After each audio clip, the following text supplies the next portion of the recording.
morning, dear students. How are you all? So, hope you are doing well with your studies. Now you are really seriously preparing for your exams. So, we have already started yesterday with our revision of history lesson number 1. We have discussed the meaning of history. Let me recall. We have done what is prehistory. Then I have told you about the sources of history, importance of history. 3 to 4 points we discussed, and the importance of history. I have told you that it can be a lengthy mark. Long answer type question. Then we have done the sources of history. That are two sources of history are there, archaeological and literary. Under archaeological sources we have done again 3 types, that is artifacts, inscriptions, monuments and coins. Then we have discussed about secular and religious literature under our literary sources. Then we have done the difference between a secular literature and religious literature. We have done what are literary sources. Then we have learned one concept of manuscript. Then I have told who is the father of history, which can be a short question like Herodotus, we call him a father of history. So what is the origin of the word history, from where did it came? We learned that also, that it is a Greek word which came from the combination of 2 words, that is hysterica. So it means learning by inquiry. When you inquire something, you try to collect the facts, then you just reach the conclusion based on those inquiries, those facts. So that is known as history.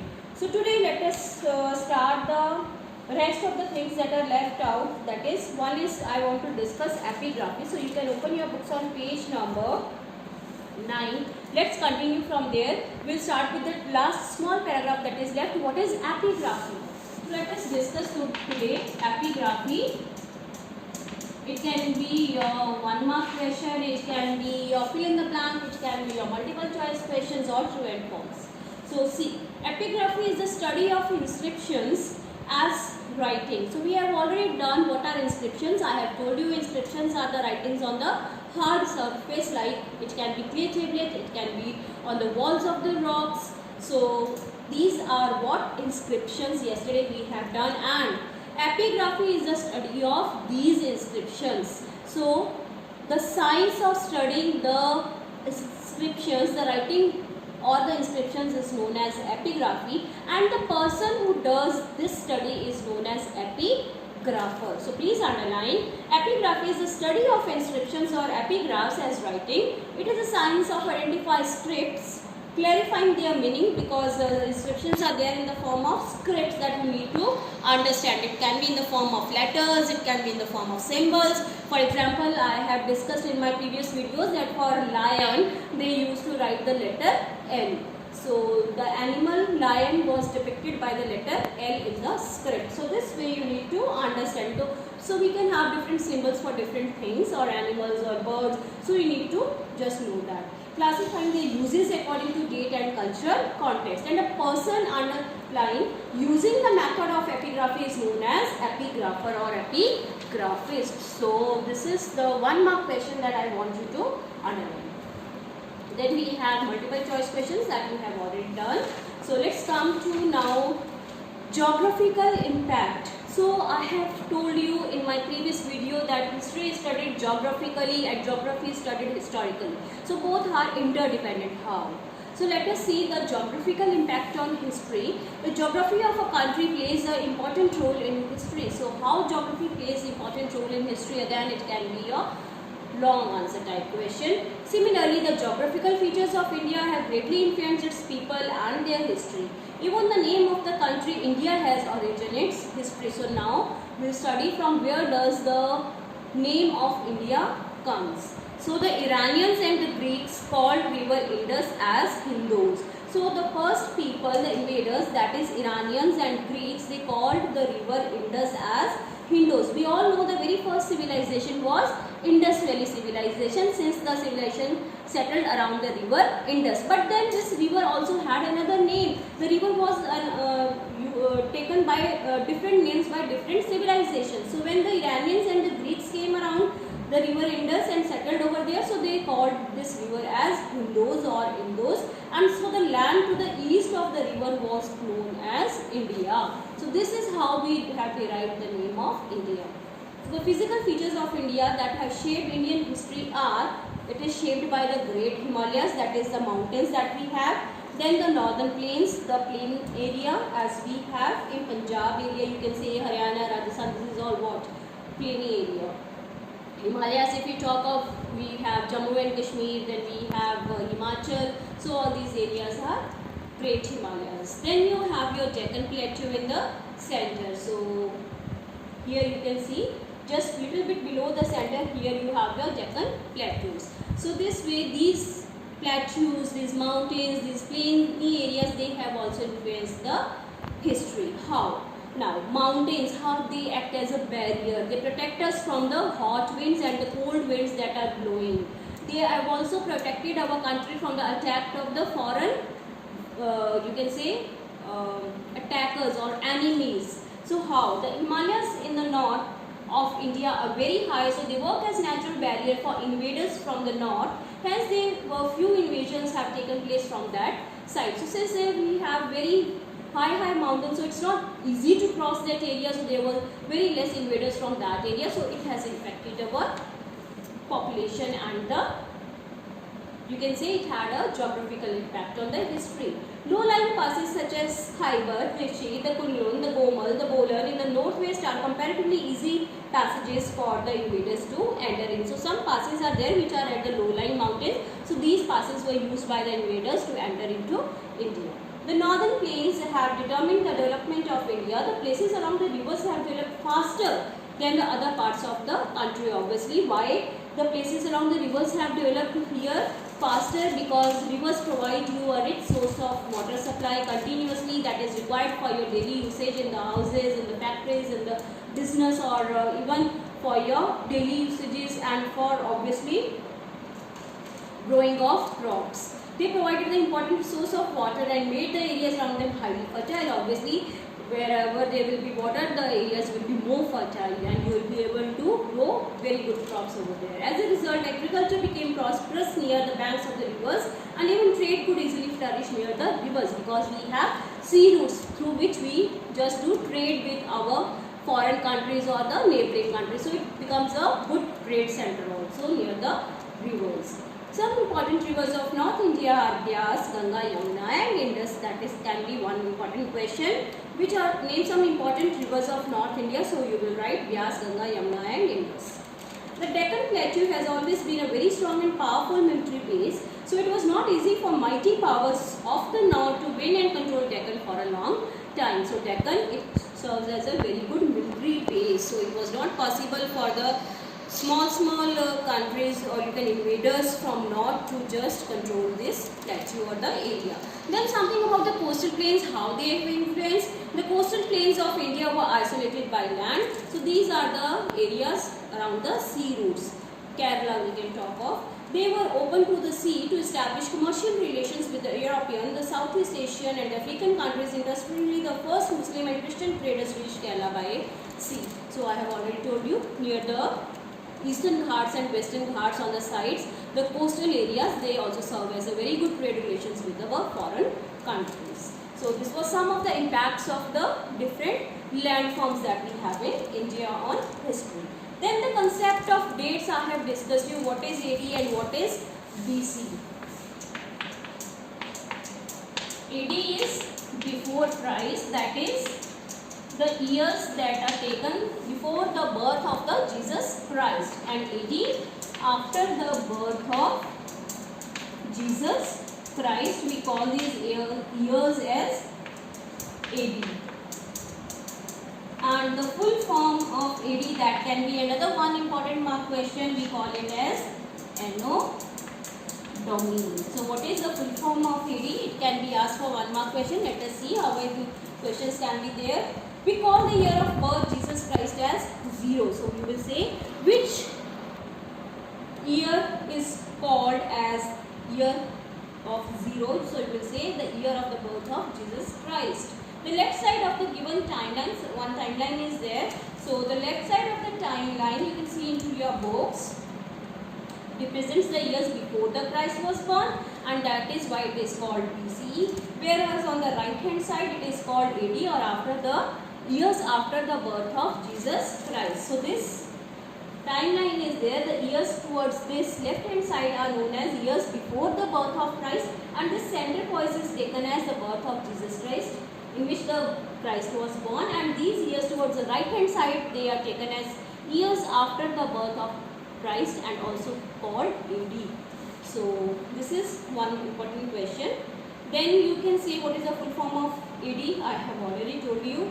So another, I don't think so any other question can be framed from this paragraph. So only it is one more question, that is what is the full form of AC, AD or BCE. BCE I have told you, before Christ, before the birth of Jesus Christ, you call it BC or BCE. Era, E stands for era, before the common era. CE, we use CE and BCE. So BCE is before Christ era and CE is Christ era. So common era you can say. So these are the two terms that you need to remember. That's all from this chapter. And then there is bookwork that we have already done, which you need to learn. Now coming to chapter number 2, that is the Stone Age and the earlier societies. Now, what type of life was led by the people, where they used to live, what they used to eat, how they used to cover their bodies.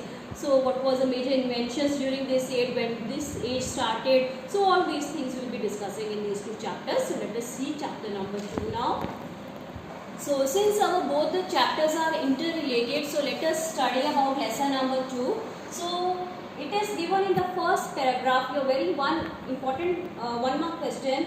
Historians believe that human beings first appeared on earth about 1.5 million years ago. So you can be asked the time when it is believed that humans appeared on earth. So you will write, we believe that humans appeared on earth about 1.5 million years ago. So this is one important question, you can underline.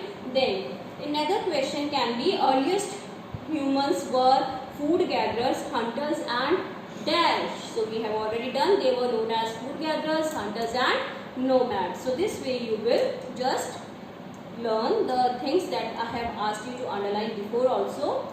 So they were food gatherers because they used to collect the food, the roots, so whatever they could find in the jungle, then they used to eat the fruit, the leaves, nuts, whatever was easily available in the jungle. And then food gatherers, then we have talked about hunters. Why they were known as hunters?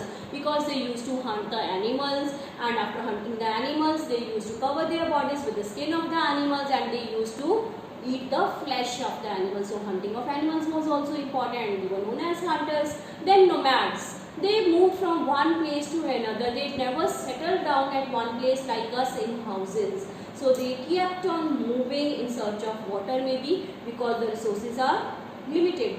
One resource is not available for the whole time at one place. You have to wandering. And animals, they also don't stay. They keep on moving in the jungle. So you have to be after them if you have to hunt. So they would just keep on moving for one reason or another, maybe in search of food, in search of water, for hunting animals, and they always moved in groups. Man never wandered lonely, all alone. A group of 20 to 30 members was always there.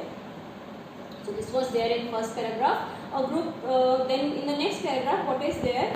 Why they have given you the reasons why he used to be known as wanderer, why he used to be known as nomad. So this you can read it for yourself. Question is there based on this that we have already done in the short answer type question at the back in your notebook. So you can just learn it from there. So nothing is there in this more. Then comes, how do we know about these people? So what are the sources from which we come to know of these people? So the sources are the tools and the weapons that these people used during the period. So we come to know from the, what are the sources? We can say stones and tools. To hunt animals, these people will require tools and weapons. So whatever remains we have found, our archaeologists have found the tools which can be made either of wood, since they lived in jungle, they used wood, or the bones of the animals after their death, or it can be made of wood, stone or tools. So stones and tools are basically two sources from which we find the traces of these people. Okay, so please underline, we come to know a lot about the earliest human beings from their evidences in the form of stone tools and weapons. This is important question. So the stones have, then you have the uses of stones. What were the stone tools being used for? The stone tools were used to hunt animals. They were used to remove the skin of the animals, cut meat, that is to chop meat and bones. And stones were also used to cut trees and clear forests. So this can be 2 marks question from here. List some important uses of stones, though we have already done it in the notebook. Okay.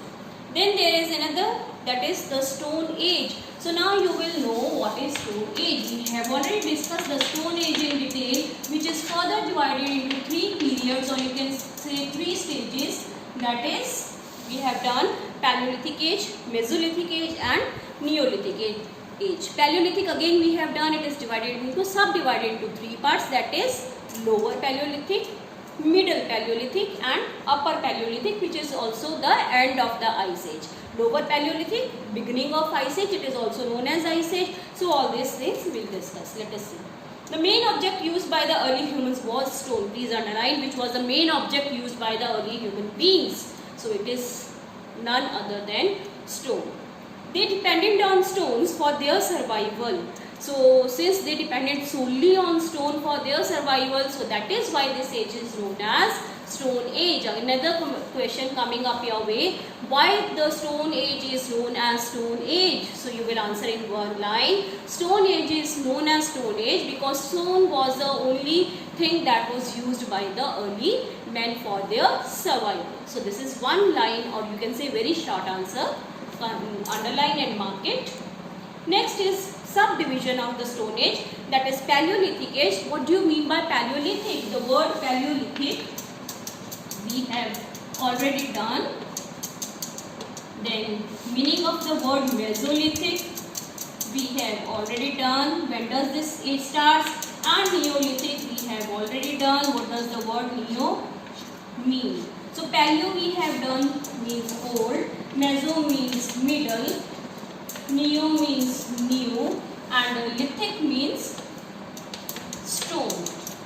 So based on the derivation of their name, they are known as Old Stone Age, Middle Stone Age or Mesolithic Age, and New Stone Age or Neolithic Age.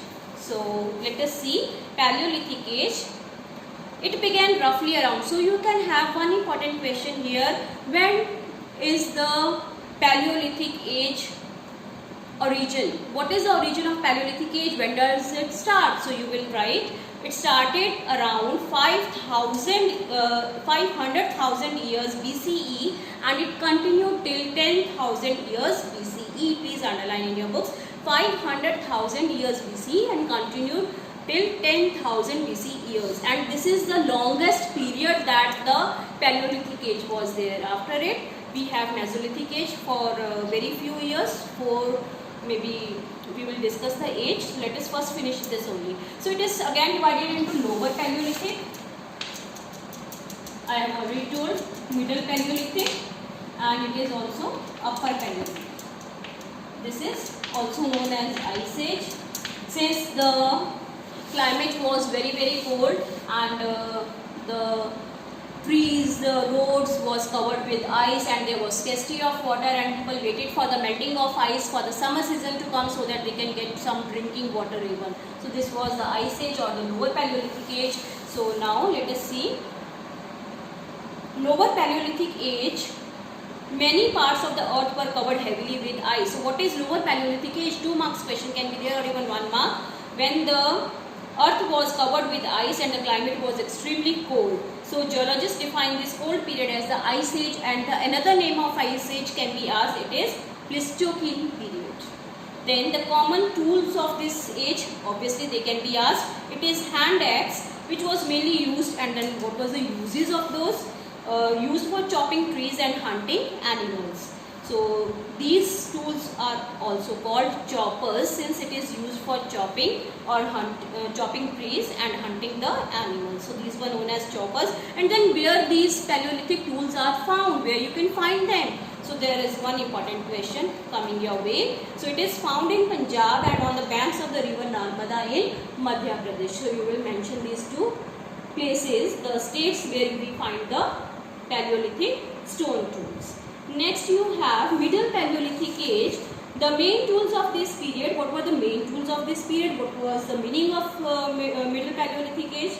So different types of borers and scrapers made of stone were used. So these were the types of tools, and where they are found, please underline, include the banks of the river Narmada in Madhya Pradesh and Son Valley of Punjab. So these are the two places where we find these Paleolithic, Middle Paleolithic stone tools.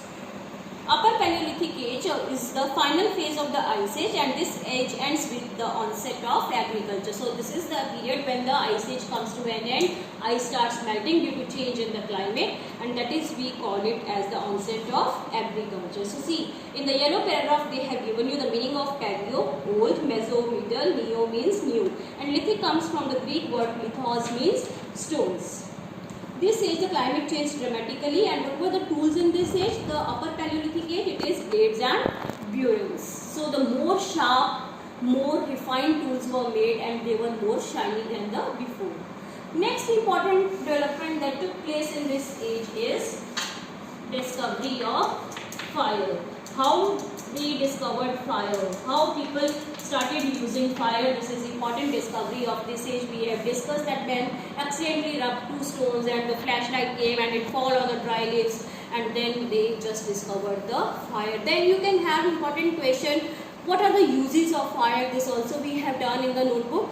To scare away the wild animals, to protect themselves warm, to cover their bodies, and then what can be the another use? They started cooking the raw flesh. They found that when food was cooked, it tasted more delicious, so they started cooking the food. So these are the uses of fire and how fire was discovered. So these are the two short questions that you have. Next coming is Mesolithic age. So now let us discuss Mesolithic age. Okay, let us see about Mesolithic age. Please underline the time period when it started and when does it come to an end. So it started around 10,000 BCE and it continued up to only 8,000 BCE. So you can calculate, it continued only up till 2,000 years only. Whereas Paleolithic age, if you compare, just calculate the number of years, the longest age that we had. So what type of tools were there? Please underline. Humans of this age developed small, sharp, pointed stone tools, and they were known as microliths. So what were the name of the tools? Microliths. Which we all know. Stones. Micro means small. Microscopic, that is small tools. So the tools were of the Mesolithic age. They were very, very small. They were sharp and they were refined and pointed than before. So where are these found? Underlined in the small paragraph, they are found in many parts of India like Chota Nagpur in Jharkhand and the banks of the river Ganga between Ghazipur and Varanasi in UP. So this can be again one important question. Where do you find the Mesolithic tools known as microliths? What is the meaning of microlith? Again one important question. Now coming to the Neolithic age. Although we have one full chapter that we have done on Neolithic age, that is chapter number 3, but since it is not in syllabus, so we are not going to give you anything from that. Only the time period you need to remember and what type of tools were there. So just see, it started around 8000 BCE and continued to 4000 BCE. Please underline, the time period can be asked. Then what type of tools? It had tools much sharper than the tools of the Mesolithic. So there was a continuous development in the quality of the tools, you will see. Earlier they were less sharper, less pointed, and then it was not polished also. They were not refined. But as the time passed, the tools were becoming more and more sharper, pointed and refined. So their tools were sparkled due to the polishing technique used over them. So in which age do we find the tools polished? You will say it is Neolithic age. Tools of these periods were, please underline, axes, sickles, spears and arrowheads. So more refined tools were being used now. Then there is a mention of the techniques of tool making. We have already done. It can be a long question or it can be a short answer. Single technique can be asked in the short. Techniques of tool making. Now tools they were using, but then there should be technique of making the tool. How they will make a tool. So it is two techniques that we have done. One is stone on stone and the other one is pressure plating. So there can be one single question in which you will explain these two techniques together, it will be for 3 marks. But if it is a short question, I can even ask you, explain the tool making technique of stone on stone. Explain the tool making technique of pressure flaking. So this way you will be knowing both the techniques. What are these two techniques? You can even be asked different separate question. So stone on stone, let us see what is it. Stones was easily available at that time, therefore most of the tools were made of stone. Early tools were made from crude stone and were used for particular needs. Later they discovered flint, a type of stone, and used it for making tools and weapons. So flint, again important question. Which stone was discovered in the Neolithic age, which was continuously used for later periods? So it was flint. It was more refined. So next you have, because flint has special qualities, it can chip easily and can be molded into different shapes. Or next question can be, why was flint commonly used in Neolithic age? So you will give your answer, because it had better qualities of being chipped and special qualities, and it can be easily chipped and just molded or changed into the desired shapes. Okay, so what type of tools? Axe head, hammers and choppers were made from big stones, whereas knives and scrapers were made from small pieces of stones. Arrows and spears made from smaller stones were used to hunt animals. So these type of stones were there in this Neolithic age. So then you have the techniques stone on stone and pressure flaking. Now what is stone on stone? Stone on stone, separate question, 2 marks. It is a method in which one hand of the tool maker firmly held the stone or core from which the tool was to be made. With the other hand, another stone was used as a hammer. So they just held one stone in one hand and the second stone was used as a hammer to reach the desired shape from the first stone, and that is why it is known as stone on stone technique. Then you have pressure flaking. What is it? Very important technique. In this method, the core stone was placed on a firm ground or surface. The main tool from which you need the shape, it was placed on the ground or on the flat surface. The hammer stone was placed on a piece of bone and or stone that was placed on the core. Then one more stone was placed on that main stone. So it can be a piece of bone or a piece of stone, and to remove the flakes that could be shaped into tools, and then the pressure was inserted on that second stone so that desired shape of that core tool can be done. Then you have uses of stones. Another 2 marks important question. What were the uses of stones? Stones were used to dig the ground, hunt animals, skin them, cut trees, scrape the barks of trees, chop meat, fruits and wood, and to stitch animal skins for making clothes. So different things were made out of stone. Even the needles type of things were made out of stone. So make them, help them stitch the skins of the animals to prepare their clothes, since needles were not there before. And then the chopping of the fruits, chopping of the meat, and then removing the scrap of the barks of the trees, all these things were done with the help of the tools made by stone. So stone was very, very important at that time. Now something about the rock paintings of the time. So we have done that this was also an important discovery during the period of the Stone Age, since people used to spend their leisure time how?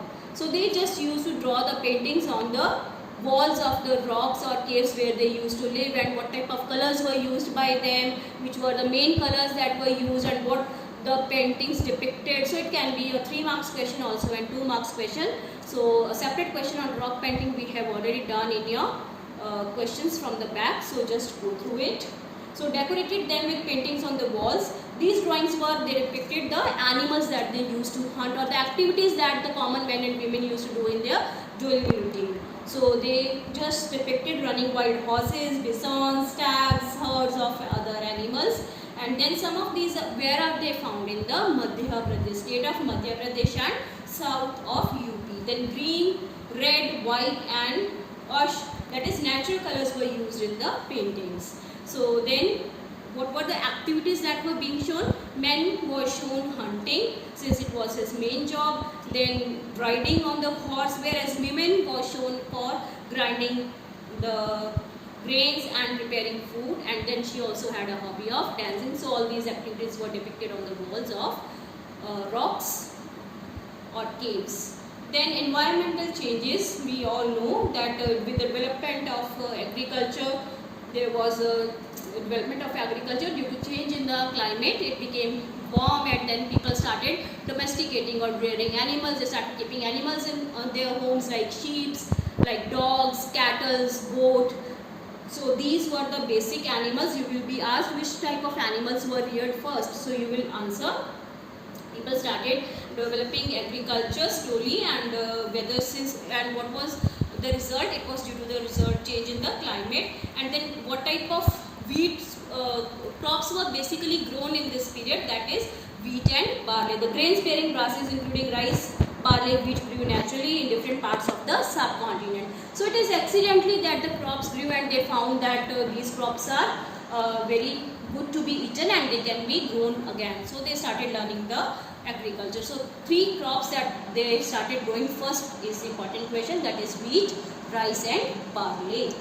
So this is what is, and they learned about the breeding season and their food habits, how they learned about the breeding season of the animals. So they used them accordingly. Slowly people started thinking about rearing these animals themselves. So they learned the cycle when they ripened and when the crops grew, and this might have been the beginning of growing plants by the humans. So this is all from this chapter, nothing more than that. So we have already discussed all the things in detail. The thing only is you just need to revise all the things thoroughly. Just read each and every line. Don't leave anything from the chapter. Anything can be content based and asked in the exam in the form of multiple choice, be it fill-ups, true, false, fill in the blanks or short question answer. So hope you will go through the chapter and especially go through the underlined lines that I have asked you to underline. So meet you in the next video with our next chapter of geography, chapter number 1.